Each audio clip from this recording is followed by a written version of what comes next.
Hello, Bookish Brits. Hello, beautiful people of the internet. My name is Andrew, and I'm back. Don't know why. Let's see how unprofessional I can make this video. So today, I have a free 10 minutes. I'm going to try and make this video as short as possible. He lies, truthfully. Okay, so at the weekend, as you go in the United Kingdom, the BBC showed off the first part of their new two-part Agatha Christie thriller, The Pale Horse. Never read The Pale Horse. And with news today coming out that 20th Century Studios, that since Disney bought them, they're trying to change the name. I think they're dropping the Fox. But 20th Century have announced that they are planning to do the adaptation. I don't know where the D came from. An adaptation of And Then There Were None, which is possibly one of Agatha Christie's most famous books. One of her famous. And that made me look at my Kindle and realise I have a lot of Agatha Christie I have not read. So, I thought if I tell you guys what Agatha Christie books I've got to read, it might make me read them. Because I have other books to read. I think last time I looked on Goodreads, I have like 250 odd books to read that I have either bought, publishers have very kindly sent to me via physical or ebook or audiobook, and I've just don't have the time, because unlike most of you beautiful people, I cannot read fast. I'm very, very slow reader. So I just thought, I'll tell you guys what I've got of Agatha Christie, and you guys can tell around to me and say, have you read this? Have you read that? Out of this section. If there's any others that you think I must read, let me know, because I have read a few. I've read a few in my teens, but they were really late Agatha Christie, so they're not really they're not the best. And in the last few months, years, I've read a handful. So I've gone Murder on the Orient Express, The Murder of Roger Ackroyd, a Sophie Hannah one, which is Mystery of the Three Quarters. I think I did another, and earlier this year I did Murder at the Vicarage audiobook, because it was 99p. I sent it back because I got to the end, and you know when you listen to it and you go, that wasn't what I expected, and I just knew I wasn't ever going to read it, audiobook it again, and no. I should have gone with my gut and just gone, and if I was going to start Miss Marple, do The Body in the Library or A Murder is Announced. Those are the two. So I've had 6 or 7. I'm going to have my phone in my hand just so it keeps I'm on track of what I've got. So I have one physical, which is in my hand, and a few on my phone. So keep in mind it. So the first Agatha Christie book I've got to read is quite a biggie. The ABC Murders. This is I want to say the 16th Poirot novel. And basically this is about a serial killer. Most of the books I have are serial killers. Why? Basically, Poirot gets a letter through the door from this person who names himself ABC and says, you think you're so smart, you think you're so clever, well, we'll see about that. And then he starts killing people using the ABC train rail book. And Poirot and Hastings have to stop the killer, they have to find him. And I think I know the twist. There's a twist in here. I don't know who did it, but I think I know the twist of this. I still haven't read it. I have not seen the BBC adaptation from a few years back, because apparently that was bad. That was bad because they did things in the adaptation which just didn't work or were really weird. So yeah, I've got that one. The second one on the list, this is my first one on my ebook, is Murder is Easy. This, again, deals with a serial killer. What are serial killers? Basically, if I remember the plot right, the plot is a man is on a train going to London, and he shares an apartment with a woman, this elderly woman, and she is saying, oh, I've got to go to Scotland Yard, someone just died in my village. They say it's natural causes, but I actually think he was murdered. I think there might be a killer on the loose. And the following day, he reads the newspaper, thinking, "Dorry, old woman, what's she doing? I'm talking about." And he reads that she's dead. She's involved in a hit and run. And he thinks, well, that's too much of a coincidence that this has happened. So he goes to the village to figure out what's going on. Again, it's a serial killer. It's a serial killer. I know that Agatha Christie wrote a lot of serial books, even though the term serial killer wasn't used in her time. It's been a very recent word invention. Another one, I don't know anything about this one. I just like the title and the cover, and that's Towards Zero. Towards Zero is an elderly widow dies in this seaside house on the cliff or something, and the family have descended, and there are reasons that she's dead. There are reasons. I don't think it's a serial killer. It might be. I don't know. This is the one I don't know much about, but I think it involves tennis.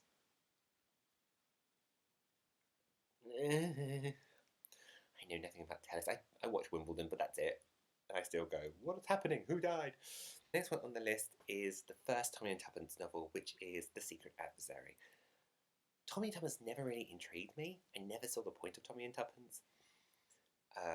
Because the way I see most of Agatha Christie's creations are, you have Poirot and Marple, which are like the real true detectives. You then have the other end, which is like Mr. Quinn and Mr. Satterthwaite and Parker Pine, who I didn't even know existed until I was listening to a podcast recently.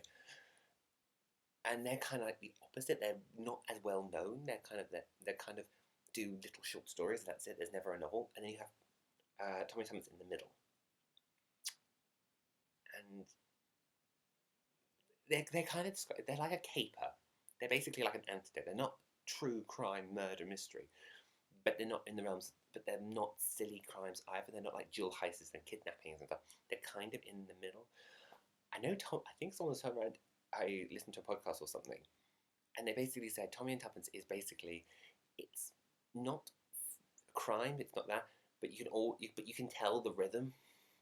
It's Christie, and plus also in every story that they're involved in, Tommy gets knocked out. So the next one on the list is the only Miss Marple on my list, and that is Sleeping Murder. Sleeping Murder is the last Miss Marple novel. It was published after Christie's death. I think she wrote this one quite early on in her career. Sort of the same with Curtin, the last Poirot case. Basically, if I remember the plot right, this woman has just got married. She goes to England to find a house for her and her husband. She is then going around the thing, and she finds this house, and it's for sale, and it's perfect. She's everything she wants. But the more time she spends in the house, the more time she thinks, I've been here before. Why do I think there's a door there? Why do I think that should be there? Why do I think the garden should look like this when it obviously... And she gets this feeling that she's been there before. And then one night she's in this house, and she thinks, I was definitely in this house, and I'm 99% certain a murder happened in this house, and I saw it. And she can't figure out why she's got that feeling. And it just snowballs from there. And I'm really intrigued by that, because I love that sense of deja vu. I love when books play on your memory and deja vu, and you're then trying to figure out if your brain is tricking yourself or if you actually did see that and you're trying to talk yourself out of it. So that one's there. The next one on the list is what I mentioned earlier on, which is The Pale Horse. I'm kind of intrigued by this. This is a weird one because on the surface it's a standalone, but it's not at the same time. Like if you are an Agatha Christie fan, you know there's like little series. Like you've got the Poirot series, you've got the Marple series, you've got the Tommy and Tuppence series. There's a character in Poirot that pops up called Ariadne Oliver, and apparently the Pale Horse fits in her sequence. So she's in this one, but she's not in this one. I don't know how this works. So basically, the story of this it involves witches.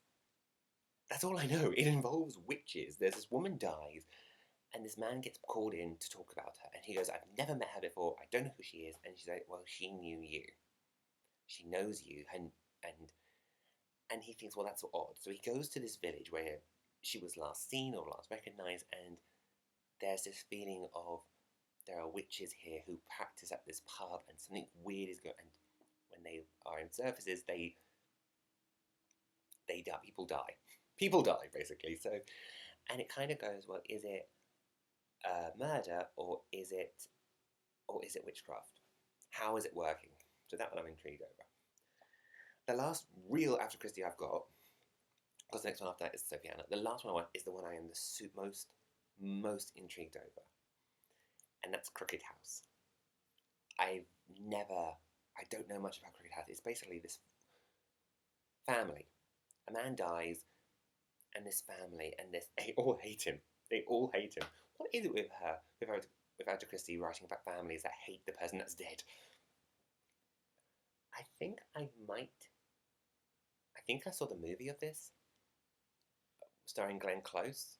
So I think I know the twist. I think I know how the book ends, and I'm fairly certain that's the right twist because I'm sure there's this story going around that said when Agatha Christie first sent this manuscript to her publisher was, "You need to change the ending," and her response was, "No, I've changed the ending to a book once before, and I really hated myself for it, if that rumour is led to be believed."